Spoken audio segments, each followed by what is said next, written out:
meeting. I'm Phyllis Lefebvre, and I am excited to finally get Lindsay to be a speaker here tonight. And I've got a little bit of her bio I'd like to share, and then we'll get Lindsay right on up. Lindsay Kelly Saunders is a communications and outreach professional who has used her voice and skills to advocate for change locally, statewide, nationally, and internationally. Her recent experience as a development, outreach, and communications specialist with the USAID at the U.S. Embassy in Lusaka, Zambia, gives her a unique perspective on the value of raising your voice to fight inequality, the root cause of poverty, and how it cannot be done without partnerships. Lindsay is a North Carolina native and longtime Raleigh resident, having been educated at East Carolina University and raised on the Outer Banks. Let's give it up for Lindsay. All right. As Phyllis said, my name is Lindsay. Thank you so much for the honor to be here to share my story and some inspiration with you about how we can and must use advocacy and partnerships to end inequality. Thank you especially to Phyllis for the invitation.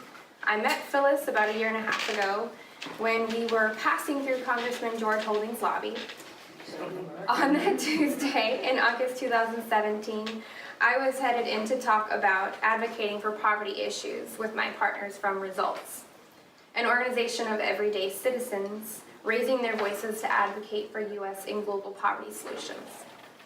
At the time, I was working as a communications specialist with the North Carolina Department of IT, using writing to identify how technology and public-private partnerships support health, accessibility, educating our children, and business security. 3 months later, I would pack up my house into storage, buy a one-way plane ticket, and take 3 bags with me for a year in Zambia. Yes, that's right. I said Zambia, in Southern Africa. And I've already met someone who else has lived in Southern Africa, but you've been overseas. Has anyone else lived overseas before? Or been to Africa? It's a whole other world, but it's still this world. I had never lived overseas or in Africa before. But I chose to get outside of my comfort zone in taking a 1-year assignment with the United States Agency for International Development, better known as USAID, at the U.S. Embassy in Lusaka, Zambia.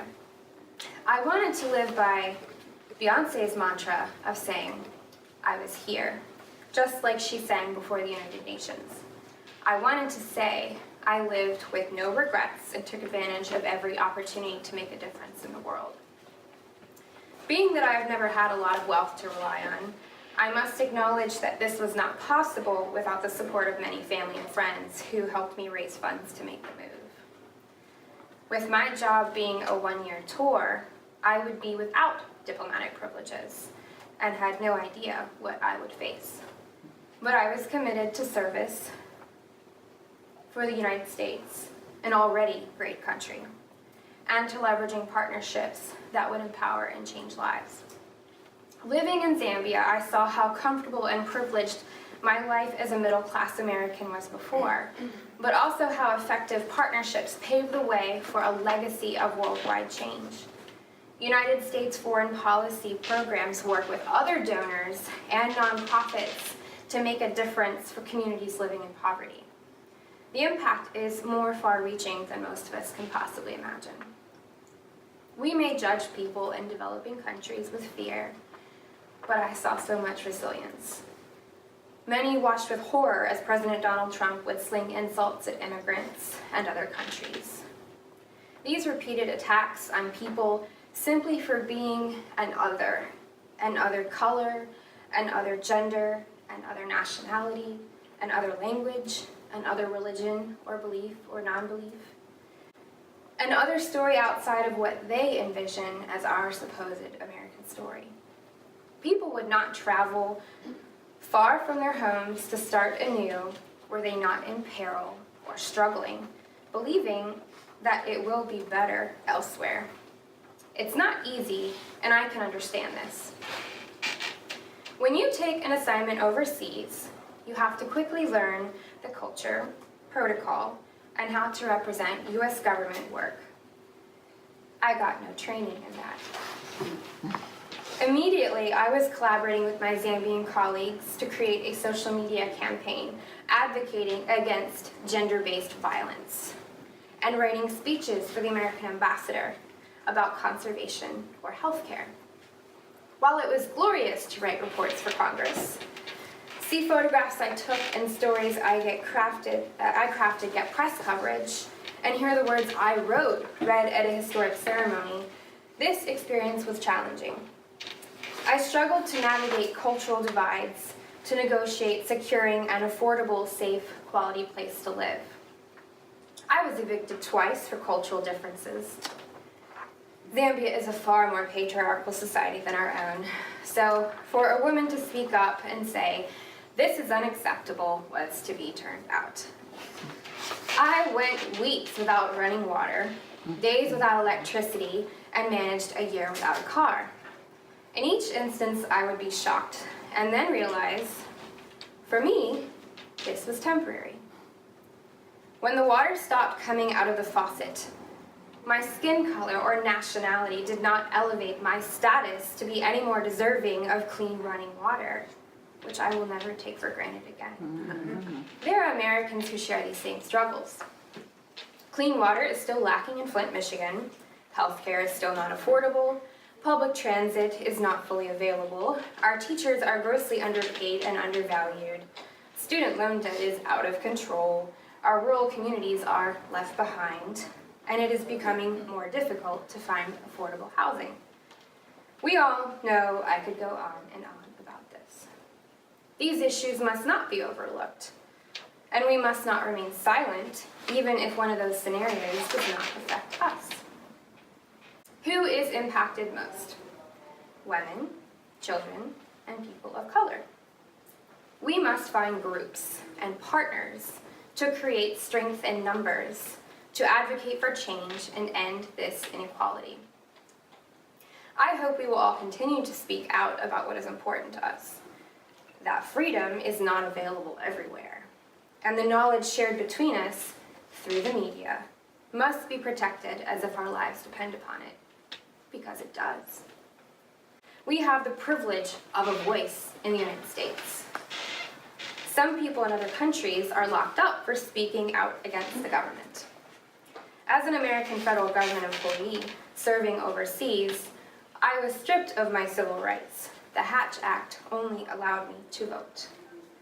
Not everyone even has equal access to voting, though. It was hard to be muted about things impacting me. Woman, daughter, fiance, educator, writer, policy wonk, advocate, millennial, future mother, sister, friend, family of color, family of dual nationality, family of immigrant, American. I wore a shirt to the HK on J March and rally a couple of weeks ago that read, "Feminism is the radical notion that women are people." Wow, how radical is that? Imagine what that means for intersectional feminism. A couple of years ago, I was on a hike with a group of people I had just met and got into a debate with a man about why, in my opinion, I believe we must not disregard identity politics. My response got him to pause when I said, "My needs are different than yours because I'm a woman." Wherever you look in the world, we are already a step behind simply because of our gender. One of my chores as a child was to set the table. I believe we need not to just take a seat at the table, like Sheryl Sandberg says, but we must set the table for us to take ownership of what we identify with and what cause fuels our fire for living on this earth.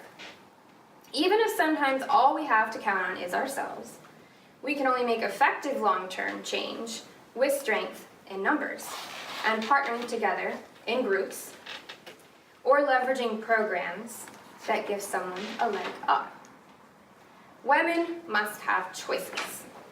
Women having choices can control a mere window into shaping our destinies and those we care for, whether they are our parents, friends, children, or even pets. While I I myself am the new vice chair of my Wake County Democratic Precinct.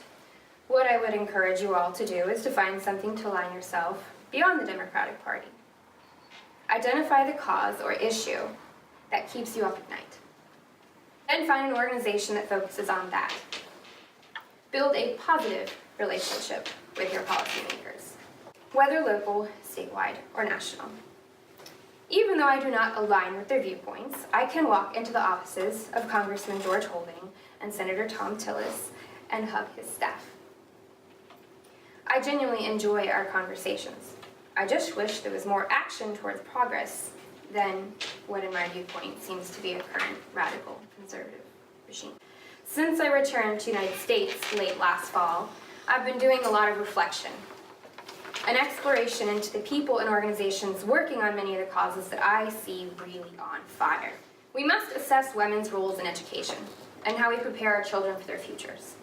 We have free public education, which is incredible.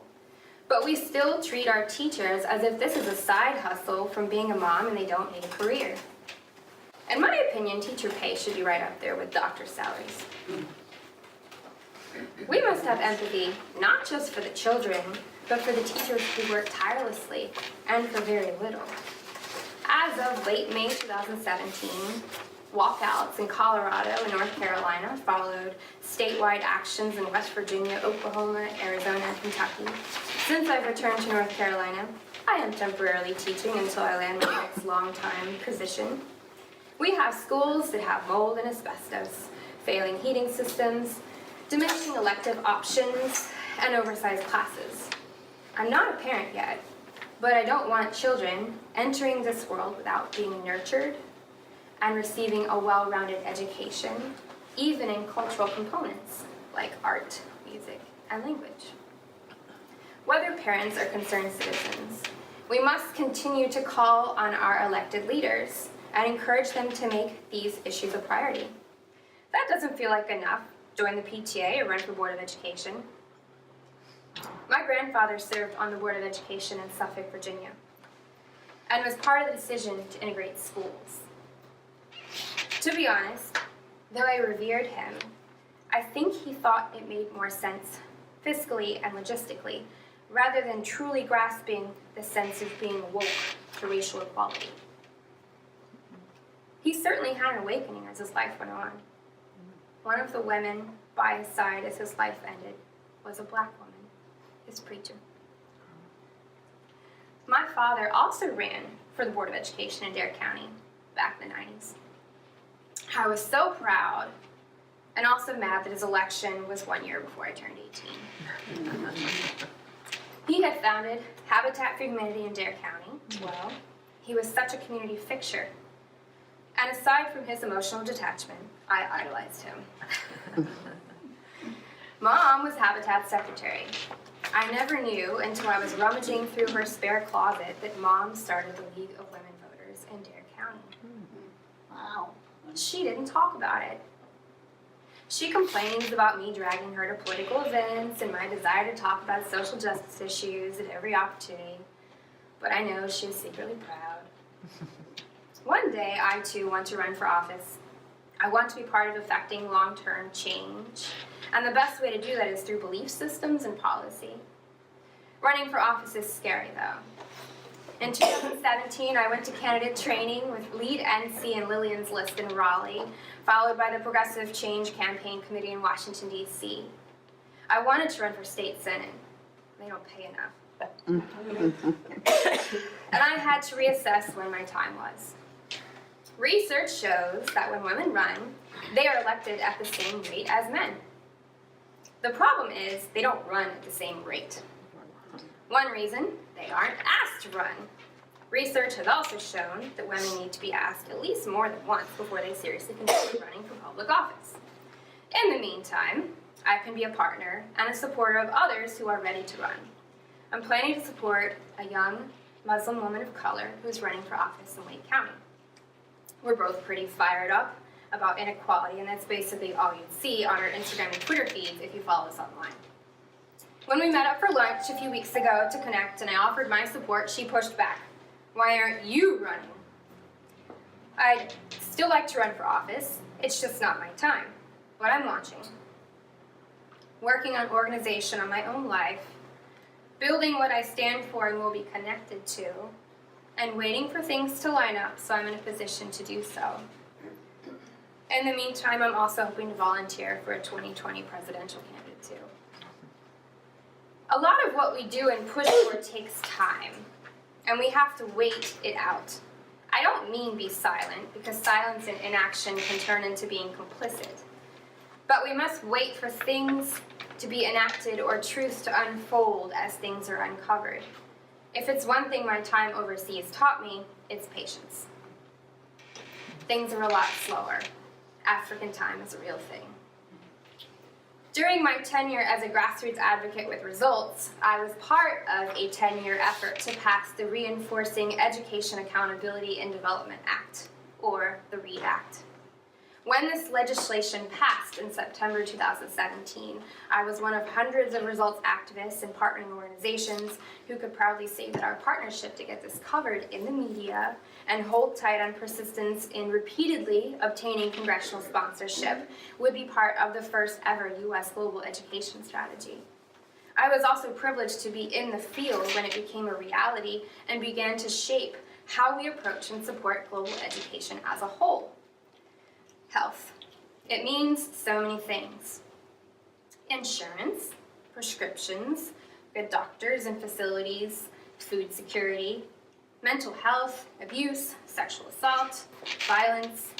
Women in health are the focus of organizations like Moms Rising, NARO, Planned Parenthood, CARE, Results, and UN Women. Maternal and child health must be at the forefront of our health programs. Did you know that we have the highest maternal mortality rate in the developed world? Yes. It's astonishing. The CDC reported an increase in the maternal mortality ratio in the United States from 18.8 deaths per 100,000 births to 23.8 deaths per 100,000 births between 2000 and 2014. That's a 26.6% increase. It is estimated that 20 to 50% of these deaths are due to preventable causes such as hemorrhage, severe high blood pressure, and infection. This is even higher in women of color. African American women are 4 times as likely to suffer from maternal morbidity and mortality than Caucasian women. And there has been no large-scale improvement over the course of 20 years to rectify these conditions. Furthermore, women of color, especially African American, Indigenous, Latina, immigrant women, and women who did not speak English are less likely to obtain the care they need. Access to birth control is imperative and more than just an accessory for our sex lives. We can and must be able to choose when or whether we have children. I think a really effective framework for ending inequality is that Medicaid expansion also serves as an equalizer. If someone doesn't have insurance and still has to go to the hospital, they could rack up serious medical debt, which in turn affects their credit, their ability to get an apartment or a car, and thus what kind of job they will get. Not having health care is one of the main reasons that folks get caught up and stay in the cycle of poverty. I think I might not be here today had my parents not been able to get me Medicaid for my childhood depression. I've only gotten more comfortable disclosing that over 20 years ago I was hospitalized for my depression, and Medicaid saved my life.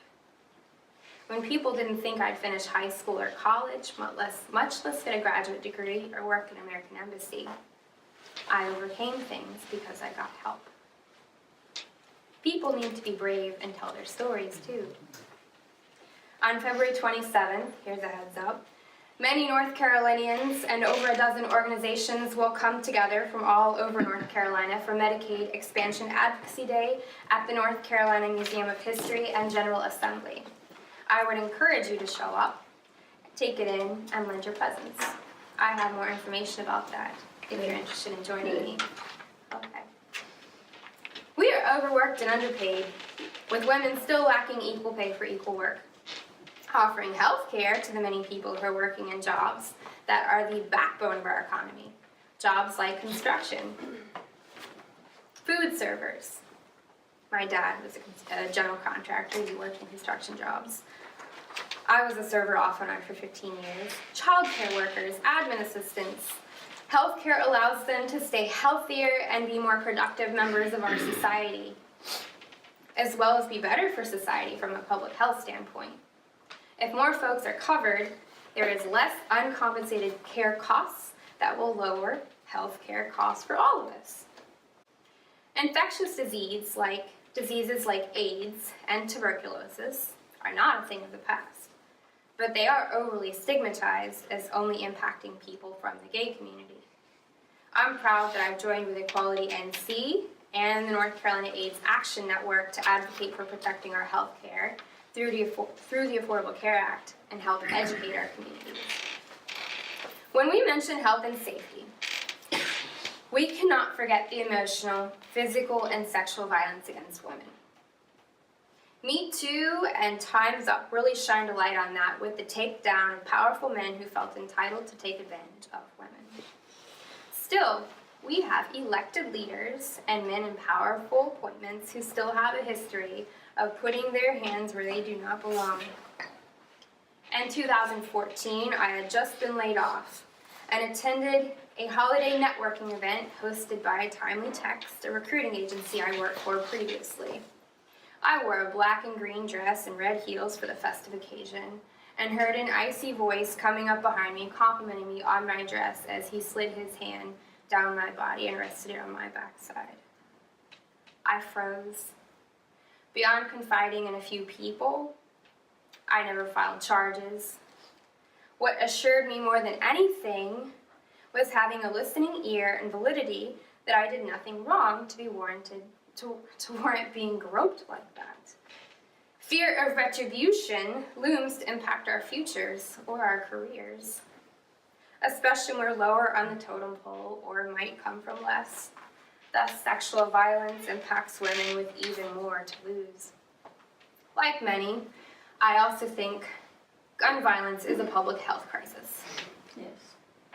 It is endangering our well-being when we question going to church, a concert, a school, or a movie. Our children now fear drills in school because they very well could be reality. Last week, social media was trending.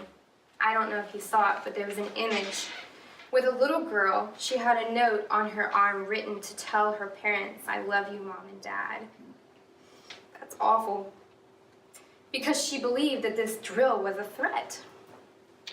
Last month, I attended my first Moms Demand meeting, and my heart broke as more and more shootings occurred over the past year, but I couldn't speak about them. The shootings at Sandy Hook Elementary School in Newtown, Connecticut in 2012, and at Marjorie Stoneman Douglas High School in Parkland, Florida in 2018, were catalysts in spurring the movement to end this senseless violence. An attack came even closer to home when I saw Charlotte trending on Twitter in October 2018. There was a shopping center shooting. I was numb and fearful for our home state, even from afar. How can you weigh in on gun sense in North Carolina? Easy access to guns and weak gun control laws, not mental illness, are the leading factors behind America's gun violence crisis. H.R. 8, Bipartisan Background Checks Act of 2019, and S-42, Background Check Expansion Act, have recently been introduced into Congress. The only North Carolina sponsors on H.R. 8 are our Democratic representatives, Congressman David Price, G.K. Butterfield, and Congresswoman Alma Adams. We need our Republican representatives and senators to come on board and co-sponsor these bills. What do they mean? I've read the intro text. It says simply to require a background check for every firearm sale. That's it. There's no cost attached to this legislation either. This legislation even being introduced is significant though. Call, email, or write to your policymakers. We need this not only to be a national issue, but a state and local concern. Violence in poor communities impairs people's abilities to eat, sleep, and study peacefully. While I was overseas, I watched more repeated acts on people of color in America. And I would send messages of love to my Latina and Muslim friends, sometimes just expressing a sentiment, whether through a text or a social media post, helps people know that you're standing behind them. Under the current administration, the violence, persecution, and discrimination of people of color, Muslims, and immigrants are only growing. We must not ignore the fact that Black Lives Matter, refugees and immigrants diversify and strengthen our communities, and Muslims come from a faith of peace, not the radical distortion that has been weaponized in the Middle East. Growing up on the Outer Banks, small town area, I long to be part of a world bigger and more diverse than what I saw in my beloved community on that string of islands. I knew it was bigger than me, and it looked different than me. Since moving inland, I've been proud to align myself with the North Carolina Justice Theater Project and the NAACP. Drawing on the unfinished work of Dr. Martin Luther King, Dr. Reverend William Barber is a North Carolina leader calling for a moral revival through the Poor People's Campaign, which is uniting tens of thousands to challenge the evils of systemic racism, poverty, the war economy, ecological devastation, and the nation's distorted morality. When our nation turns to one dependent upon walls and bans, then we must speak up so we do not allow ourselves to be overcome with Nazi white supremacist views. I'm going to go off script here for a moment. So I was having a conversation after work today. I'm temporarily teaching 5th grade. And we have been reading this text about Jackie Robinson breaking color barriers. And I was having this conversation every other day over the past 2 weeks with my fiance about this. How do you explain the meaning of racism to a child?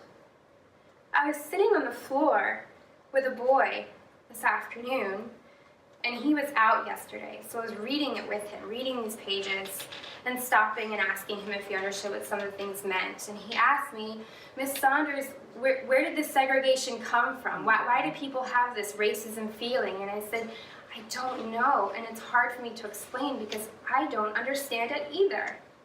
And I looked at my finger, and I said, see where I cut myself? I said, yeah. I said, I bleed and you bleed. And you see my pink skin and your brown skin? And he said, yeah. And I said, and I have feelings and don't you? And he said, yeah. He said, we're both human beings. We are. If only we all could remember that. And the truth is that everybody, no matter their gender, age, orientation, color, socioeconomic status, has got a right to live. The factors that weigh in to increase inequality and pile up on poverty are not just a few. Obviously, there are many here, which I've outlined. But you can still make a difference, and don't call making a difference a dream. Call it a plan. What are you dedicated to? As my year of international service came to a conclusion, and I also had a rocky return to my home country, I struggled and kept reminding myself that this struggle must be repurposed in dedication. I believe in turning every struggle, every challenge into victory. It may be a long one, definitely may not happen instantly, but we must use this time on earth to leave some sense of good. I urge you to really consider, what are you dedicated to leaving behind? If you're struggling, I implore you not to back away from the world, but to use it. Thank you for listening to having me here with you tonight.